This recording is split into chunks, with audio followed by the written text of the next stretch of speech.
Bismillahirrahmanirrahim. Assalamualaikum warahmatullahi wabarakatuh. Kali ini saya akan buat tutorial tentang bagaimana menginstal SysMTA dan bagaimana login SysMTA dan fasilitas apa saja yang ada di SysMTA. Oke, kita mulai terlebih dahulu Play Store. Klik Play Store, kemudian kita tulis SysMTA, gitu ya. Nah, kemudian klik OK. Di atas paling atas akan muncul SysMTA Mahatafidz Al-Quran. Klik ini, kemudian klik install.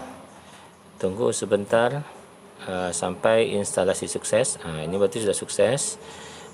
Kita bisa langsung buka di sini atau cari saja di sini. Ini sudah muncul di HP kita. Klik SysMTA. Tunggu sebentar. Kemudian di sini login SysMTA, ada username sama password. Bagi santri atau santriwati atau wali santri yang lupa dengan akun SysMTA, silakan hubungi admin SysMTA.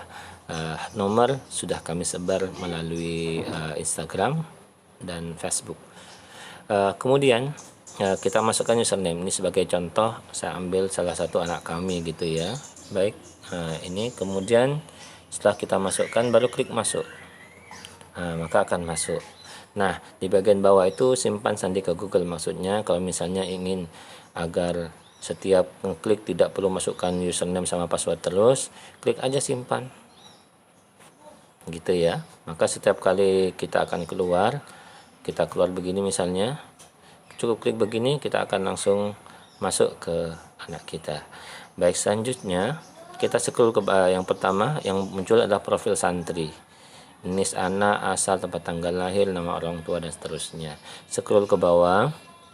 Di bagian bawah akan memunculkan info dari MTA Al-Amin Perenduan. Artinya di bagian ini informasi tentang pesantren akan ditampilkan. Siapa yang mengisi adalah admin dari pondok sendiri. Seperti contohnya pada tanggal 9 kemarin, admin menyampaikan bahwa tanggal 9 adalah hari karantina mandiri sebelum kembali ke pesantren. Baik, kemudian kita lanjutkan ke, perhatikan di pojok kanan atas, klik saja di situ. Ada beberapa menu, ada ketahfidzan dan seterusnya. Kita mulai dari ketahfidzan terlebih dahulu. Baik, ketahfidzan ini menampilkan informasi yang menyangkut perkembangan hafalan santri.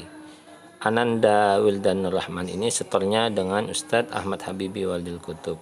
Mursyidnya Ustadz Fattah Yasin. Jadi orang tua bisa tahu, oh anak saya ini setor ke siapa, mursyidnya siapa. Kemudian scroll ke bawah. Di bagian bawah akan menampilkan prestasi ketahfidzan anak.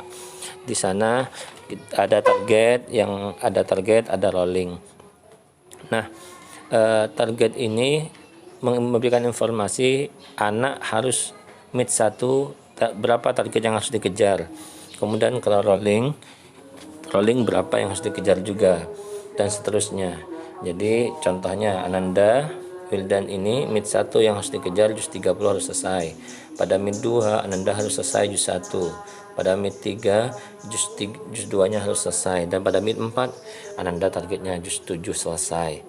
Baik, data ini diperbaharui 16 Maret kemarin. Selanjutnya data hafalan santri. Nah, data hafalan santri ini merekam perkembangan santri harian. Diperhatikan di bagian bawah itu ada tulisan diperbaharui tanggal 30. Artinya pada tanggal 30 Maret 2020 itu Ananda setor waktu itu 5 halaman.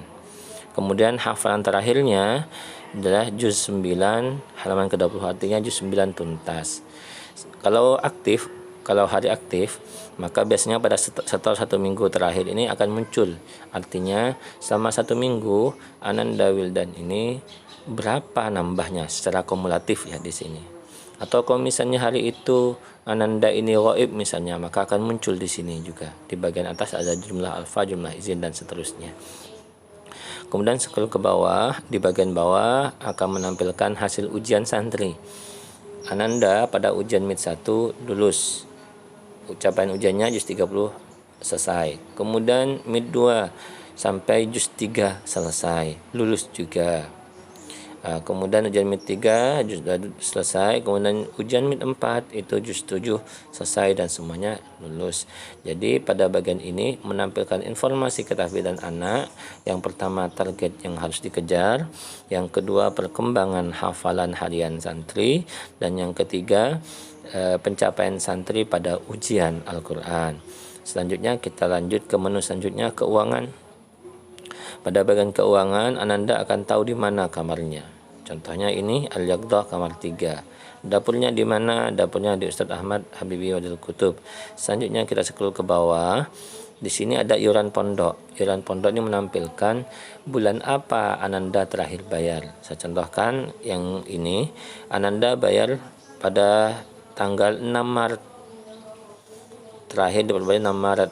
Pada iuran bulan Maret, uang dapurnya juga bulan Maret. Selanjutnya ada data tabungan. Nah, di sini nol tabungannya, saldo tabungannya. Boleh jadi Ananda belum pernah menabung. Seandainya nanti misalnya orang tua mengirim uang melalui transfer online itu, dikirim atas nama Ananda ini dengan cara yang sudah kami sampaikan sebelumnya, maka nanti akan muncul di sini misalnya debat ada uang masuk sebesar 1 juta misalnya. Kemudian Wildan bertransaksi mau bayar iuran misalnya bulan April Mei misalnya, Mei Juni misalnya, ya sudah bayar. Kemudian nanti di sini akan terkurangi. Transaksi tersebut juga akan muncul di data tabungan. Jadi wali santri bisa memantau berapa tabungan santri melalui ini, kemana saja uang itu diambil, transaksi apa saja yang dilakukan, muncul di data tabungan. Baik, untuk data keuangan kita sudah selesai. Kita langsung ke menu selanjutnya, ada menu akademik. Menu akademik ini menampilkan informasi akademik santri. Nah, yang pertama di sini ada muncul NISN. Jadi kalau wali santri ingin tahu NISN tidak perlu menghubungi orang tua, cukup buka aplikasinya, cari aja NIS-nya. Kemudian kelasnya kelas berapa? Ini kelas 1A. Wali kelasnya siapa? Ustadz Ahmad Muhammad. Kepala sekolahnya Ustadz Ahmad Habibul Kutub MPD. Baik, itu informasi profil untuk akademiknya. Selanjutnya di bagian bawah itu ada, kita scroll ke bawah, prestasi akademik tahun pelajaran 2019-2020. Jadi bagian bawah ini menampilkan prestasi Ananda dalam ujian. Tentu saja ini kumulatif, jadi tidak bisa melihat saya nilai matematika saya berapa, tidak bisa. Di sini hanya menampilkan prestasi akademiknya. Misalnya pada ujian MIT 1 Ananda itu ranking 2 dari 215 santri. Pada MIT 2 Ananda ranking 5 dari 250 santri. MIT 3 dia Ananda ranking 1 dari 233 santri, dan terakhir ujian MIT 4 tentu saja yang ini belum terupload karena masih dalam proses. Baik, itu tentang bagian menu akademik. Selanjutnya menu data lain. Menu data lain ini menampilkan informasi-informasi yang lain seperti prestasi non akademik, apa sih misalnya Ananda ikut lomba gitu ya, akan muncul di sini. Kemudian data perizinan. Data perizinan ini misalnya Ananda pulang, izin pulang. Nah, yang izin pulang ini akan tercover di sini. Tanggal izinnya kapan? Misalnya hari ini gitu ya. Misalnya hari ini Ananda izin pulang tanggal 14 Juni izin pulang. Siapa yang jemput? Tujuannya mau kemana? Mau pulang misalnya keperluan apa? Berobat. Kemudian status ini berarti sedang pulang. Misalnya gitu ya. Nah, orang tua ternyata, oh ini bukan saya yang nyuruh ini. Maka orang tua bisa komunikasi dengan kami akan segera memproses. Seperti itu. Dan yang terakhir data disiplin. Data disiplin ini adalah data pelanggaran. Anak kita itu hari ini melanggar apa? Berapa banyak pelanggaran yang sudah dilakukan akan muncul di data disiplin. Saya rasa itu untuk data yang lain. Dan yang selanjutnya ada feedback. Feedback ini semacam messenger gitu ya. Jadi wali santri bisa komunikasi dengan kami melalui ini. Tentu saja ini privat. Tidak bisa wali santri yang lain membaca SMS penjenengan kepada kami. Saya contohkan seperti ini. Cukup scroll aja ke bawah. Gimana caranya? Di bagian bawah itu tulis pesan ke admin. Tulis aja apa yang mau dipesankan. Assalamualaikum misalnya gitu ya. Ini hanya testing Ustadz misalnya gitu. Semoga Ustadz selalu sehat misalnya begitu ya. Atau langsung Assalamualaikum Ustadz.